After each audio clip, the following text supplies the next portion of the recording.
नमस्कार। आज हम अपने लीगल वर्ड्स में आगे के वर्ड्स देखेंगे। पहला वर्ड है प्रिविलेज।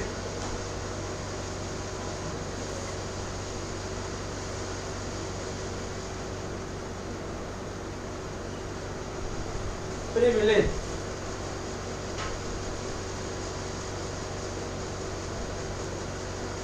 प्रिविलेज मीन्स विशेषाधिकार।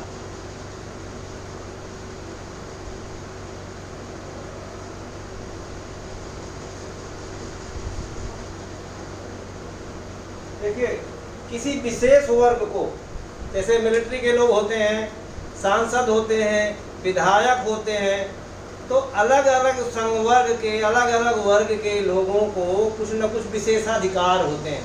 जज होने के नाते, सुप्रीम कोर्ट के जज या हाई कोर्ट के जज होने के नाते, या सांसद होने के नाते, या विधायक होने के नाते, या मिलिट्री का अधिकारी या मिलिट्री का सिपाही होने के नाते, कुछ लोगों को उस विशेष कैटेगरी के होने के कारण कुछ विशेषाधिकार होते हैं। उनको प्रिविलेज या विशेषाधिकार कहा गया है। ठीक है ना? वो राइट्स, वो सुविधाएं केवल उस वर्ग के लोगों को होती हैं, तो उसको प्रिविलेज कहते हैं। अब जैसे पार्लियामेंट्री प्रिविलेज है, आप देखेंगे संविधान के अनुच्छेद 105 में सांसदों के लिए और 193 में विधायकों के लिए कुछ पार्लियामेंट्री प्रिविलेजेज हैं, और उस प्रिविलेज के तहत संसद या विधानसभा के अंदर सांसद या विधायक द्वारा किए गए किसी भी कार्य के लिए या कही गई किसी भी बात के लिए बाहर उनको अभियोजित नहीं किया जा सकता। तो जो भी बात, जो भी कार्य करते हैं, उनके खिलाफ कार्यवाही का अधिकार किसी को नहीं है, सिवाय उनके जो स्पीकर या अध्यक्ष महोदय होते हैं, सभापति होते हैं। लोकसभा में स्पीकर, विधानसभा में स्पीकर, राज्यसभा में सभापति। बाहर का कोई व्यक्ति या कोई न्यायालय उनके खिलाफ कोई कार्यवाही नहीं कर सकता। ये उनकी पार्लियामेंट्री प्रिविलेजेज हैं। तो ऐसे ही प्रिविलेज होती हैं। Privilege means a right or immunity granted as a peculiar benefit. A right or immunity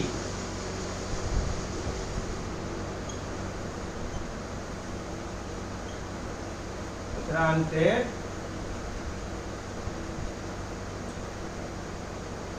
as a peculiar benefit.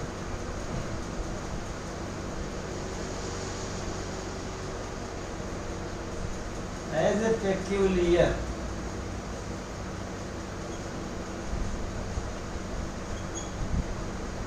एक पेक्यूलियर बेनिफिट। पेक्यूलियर का मतलब अपने आप में यूनिक होता है, अपने आप में विशेष होता है, केवल उस वर्ग के लोगों को होता है। जैसे मैंने बताया, पार्लियामेंट्री प्रिविलेजेस केवल पार्लियामेंट के लोगों के लिए है, सांसद या विधायकों के लिए है। Members of parliament have their parliamentary privileges. ये इसका सेंटेंस है। Members of parliament have there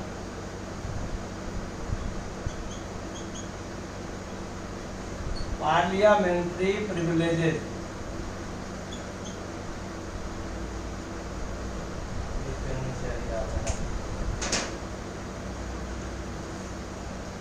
दूसरा सेंटेंस आप बना सकते हैं, military personnel have some special privilege available to them.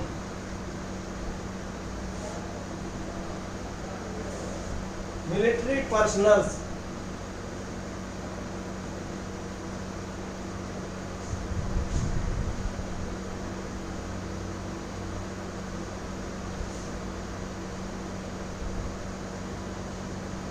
have some special privileges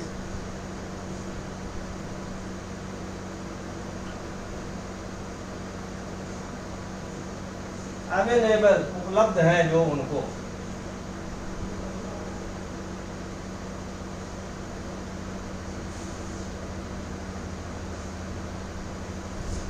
military के लोग जो होते हैं उनको कुछ स्पेशल प्रिविलेजेज होती हैं, कुछ सुविधाएं होती हैं मिलिट्री वालों को। कैंटीन की सुविधा, चिकित्सा सुविधा या अन्य सुविधाएं बहुत सारी, hair cut allowance uniform allowance और बहुत सारे अलाउंसेज, रेलवे में ट्रैवलिंग फैसिलिटीज, ये सारी प्रिविलेजेज हैं जो मिलिट्री की सेवा वाले लोगों को दी जाती हैं। तो आप कह सकते हैं कि ये उनकी प्रिविलेज है, हर आदमी क्लेम नहीं कर सकता।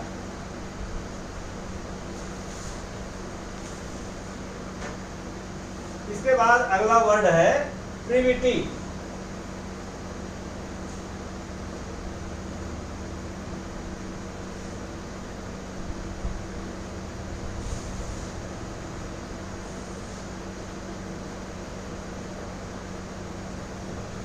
प्रिविटी, प्रिविटी को हिंदी में कह सकते हैं आप संसर्गता या secret between two people.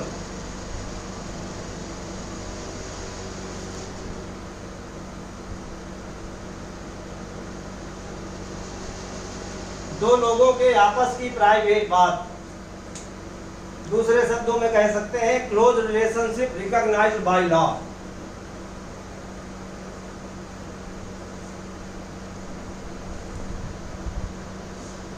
Close relationship recognised by law.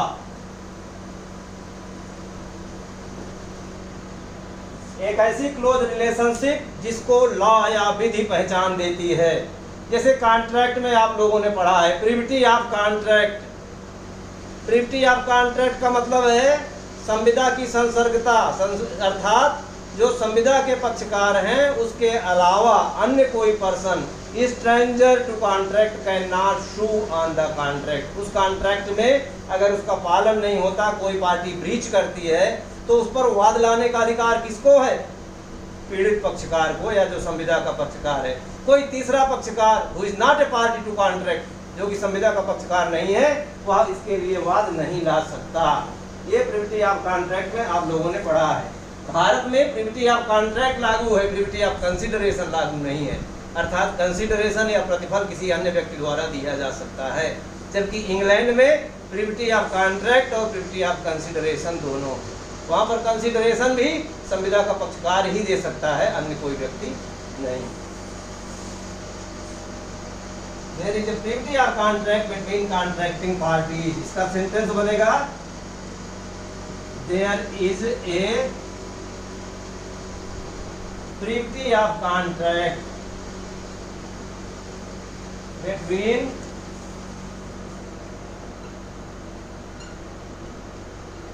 contracting parties. संविदा करने वाले पक्षकारों के बीच संविदा की संसर्गता होती है। दूसरा सेंटेंस आप बना सकते हैं privity of contract means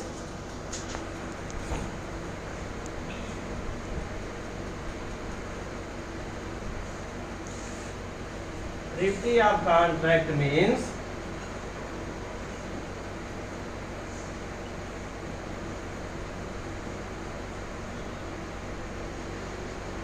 that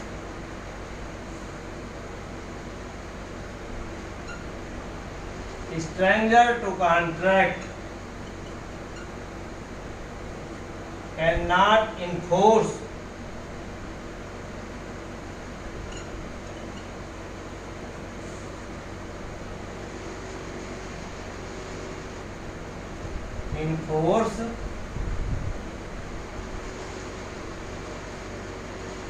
or bring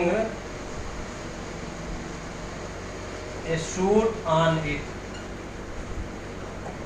संविदा पर आधारित मुकदमा दायर नहीं कर सकता या संविदा को लागू कराने का अधिकार वह व्यक्ति नहीं रखता जो कि अजनबी है, स्ट्रेंजर है। स्ट्रेंजर मीन्स वह संविदा का पक्षकार नहीं है, संविदा के लिए अजनबी है।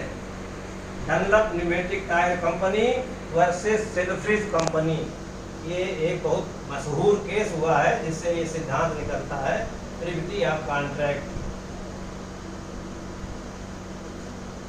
अगला शब्द है prize.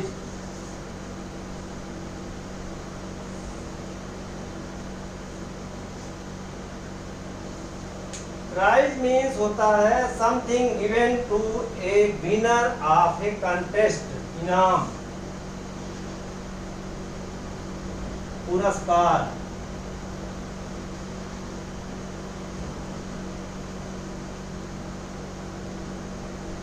something given to a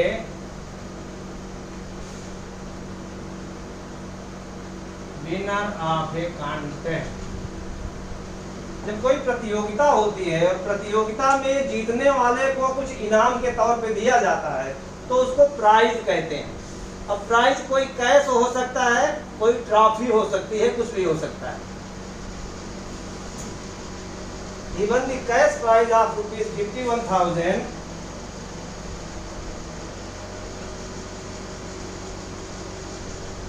even the cash prize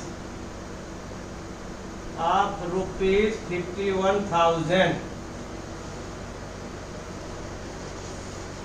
for best photography। मान लीजिए फोटोग्राफी की कोई प्रतियोगिता हुई हो और जो विजेता हो उसको 51,000 रुपए का नगद इनाम मिला हो।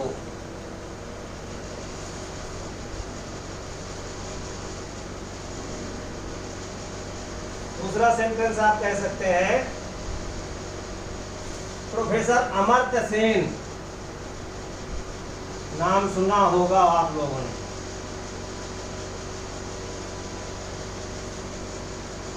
has received Nobel Prize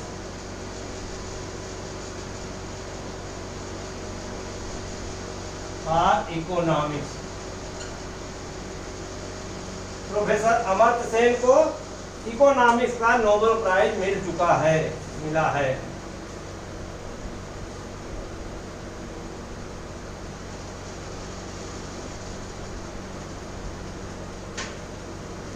अब इसके बाद प्राइज से ही एक शब्द बनता है prize code. Prize code, prize न्यायालय, हिंदी में भी इसको प्राइज न्यायालय ही लिखा मिलेगा।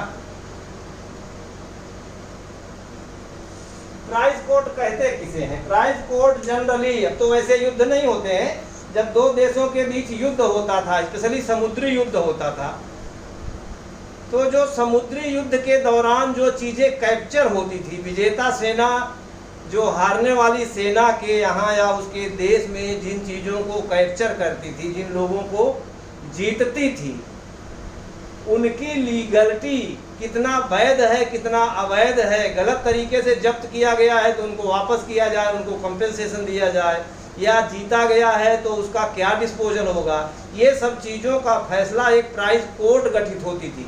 विजेता सेना द्वारा, विजेता नेवी द्वारा, जननौ सेना जो लड़ती थी, वो एक कोर्ट की तरह एक कोर्ट गठित होता था, एक ट्राइब्यूनल गठित होता था, और वो ये फैसला करता था कि ये जो जीती हुई सामग्री है इनका क्या डिस्पोजल होगा, इनके बारे में, इनकी वैधता या अवैधता के बारे में फैसला करना, ये काम प्राइज कोर्ट करती थी।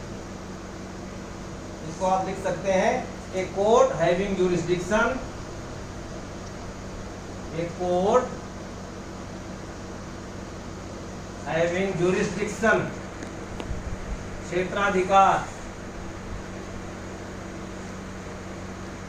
To adjust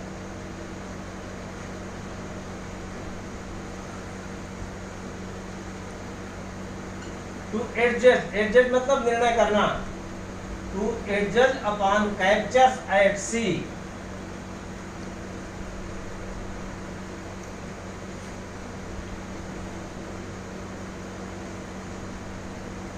captures at sea during war या in times of war।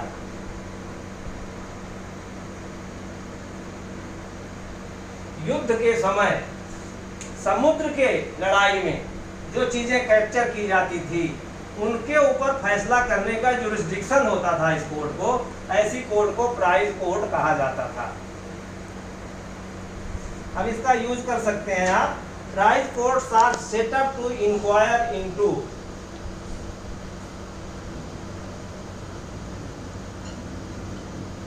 Prize courts are set up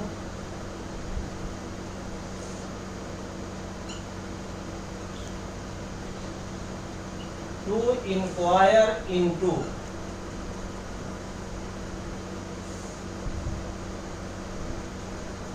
legality of captures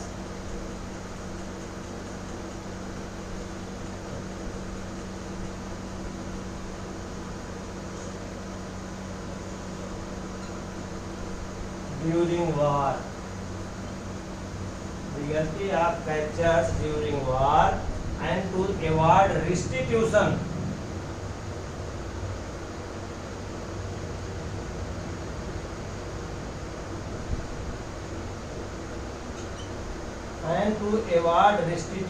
where it is not just.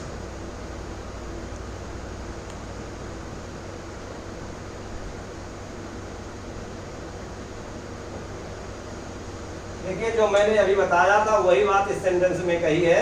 Price courts are set up, price courts का गठन होता है to inquire, यह जांच करने के लिए, इनटू लीगलिटी ऑफ कैप्चर्स, जो चीजें समुद्री लड़ाई के दौरान अपने कब्जे में ली गई हैं उनकी वैधता या अवैधता चेक करने के लिए इनका गठन होता है ड्यूरिंग वार, युद्ध के समय, and to avoid restitution where it is not just, और अगर वह कैप्चर सही नहीं है, किसी की संपत्ति गलत तरीके से जब्त कर ली गई है, तो रिस्टिट्यूशन मीन्स उसको वापस दे देना, जहां से जब्त की गई है उसकी जिसकी प्रॉपर्टी है उसको वापस दे देना। इन सब के बारे में निर्णय करने हेतु प्राइस कोर्ट का गठन किया जाता है।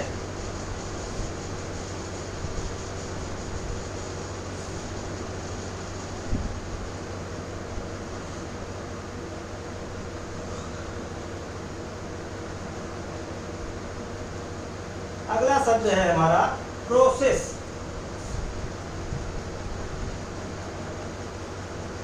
प्रोसेस का हिंदी मीनिंग है प्रक्रिया। देखिए, हर चीज का एक प्रोसेस होता है। सब्जी बनाने का प्रोसेस हो सकता है, दवा बनाने का प्रोसेस हो सकता है, खेत में बीज डालने का प्रोसेस हो सकता है। आप खेत में बीज भी डालेंगे तो पहले खेत को अच्छे से जोतेंगे, जो खरपतवार होगा, जो उसमें फालतू चीज़ें होंगी उनको बीन के अलग करेंगे। जब मिट्टी अच्छे से बन जाएगी तब उसमें हम बीज डालेंगे और फिर वो खेत में फसल पैदा होगी। तो किसी चीज़ को बनाने के लिए जो तरीका होता है उसको प्रोसेस या प्रक्रिया कहा जाता है। दवाई बनाने का प्रोसेस होता है, शरबत बनाने का प्रोसेस हो सकता है, आम का अचार बनाने का प्रोसेस हो सकता है। किसी भी चीज़ का जिस प्रक्रिया के तहत कोई चीज़ गुजरती है, जो प्रोसीजर अपनाना पड़ता है, उस पूरे प्रोसीजर को प्रोसेस कहा जाता है। A series of actions that are done for a particular purpose. A series of actions, कार्यों की एक श्रृंखला,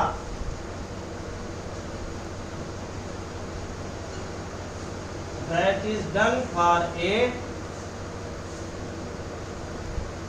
पर्टिकुलर पर्पस। किसी विशिष्ट उद्देश्य के लिए किए गए कार्यों की श्रृंखला, अर्थात सभी कामों को मिलाकर आप उसको कह सकते हैं प्रोसेस। अब इसी से बनता है टू इश्यू प्रोसेस। प्रोसेस से ही बनता है टू इश्यू प्रोसेस। जब न्यायालय से हम मांग करते हैं कि आप सम्मन जारी करें, आप किसी की गिरफ्तारी का वारंट जारी करें, तो हम क्या करते हैं? रिक्वेस्ट करते हैं। किस बात की रिक्वेस्ट होती है? To issue process. वो जो सम्मन या वारंट जारी होता है वो भी प्रोसेस कहा जाता है, इशू ऑफ प्रोसेस। सम्मन या वारंट क्या है? इशू ऑफ प्रोसेस है। प्रोसेस जारी किया जाना अर्थात सम्मन या वारंट जारी किया जाना। The court decline to issue process in this case. अब आप यूज कर सकते हैं सेंटेंस को, the court decline to issue process in this case. मान लीजिए किसी ने न्यायालय में कोई शिकायत की अब न्यायालय इस बात को तस्दीक करेगा, इस बात का उसका परीक्षण करेगा, उससे शिकायतकर्ता से, परिवादी से शपथ पर उसका परीक्षण कर सकता है, क्या उसके साक्ष्य हैं उनको देख सकता है, और फिर न्यायालय को यदि उचित लगेगा तो वो सम्मन जारी करेगा, उनको बुलाएगा या वारंट जारी करेगा, उसको गिरफ्तार कराएगा। हो सकता है न्यायालय को लगे कि फालतू चीज़ है, कुछ नहीं है इसमें, तो न्यायालय क्या कर देगा, डिक्लाइन कर देगा, मना कर देगा, इनकार कर देगा प्रोसेस इशू करने से। दूसरा सेंटेंस आप यूज कर सकते हैं, a magistrate on receipt of complaint,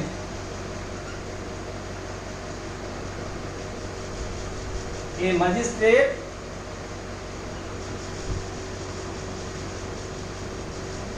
on receipt of complaint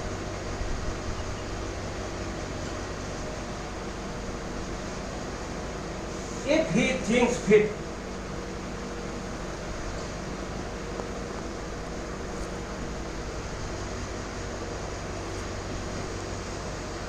can postpone the issue of process,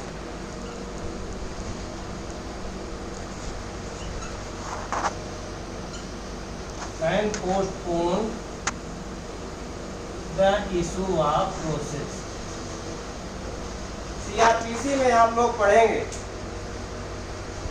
सामान्य तौर पर किसी अपराध के लिए एफआईआर होती है, पुलिस इन्वेस्टिगेट करती है और फिर मामला यदि बनता है गिरफ्तार करके या जो भी है चार्जशीट प्रस्तुत करती है न्यायालय में और न्यायालय उसकी सुनवाई करता है। दूसरा तरीका है आपराधिक मामलों के कार्रवाई का, व्यक्ति पुलिस में न जाकर सीधे मजिस्ट्रेट को परिवाद करे और मजिस्ट्रेट फिर उस व्यक्ति का परीक्षण करेगा, उस व्यक्ति को बुलाकर पूछेगा, उससे शपथ पत्र पर ले सकता है, पूछ सकता है, और इसके बाद मजिस्ट्रेट ये निर्णय करेगा कि क्या प्रोसेस जारी किया जाना उचित है या अभी इस पर रुकना है, अभी इसके बारे में और जांच किया जाना जरूरी है। तो अगर उसको लगे can postpone the issue of process, हो सकता है वो संतुष्ट हो जाए और सम्मन वारंट जारी कर दे, हो सकता है वो संतुष्ट न हो और पोस्टपोन कर सकता है कि अभी इसकी जांच और जरूरी है और इसके बाद फिर प्रोसेस इशू करने के बारे में विचार किया जाएगा।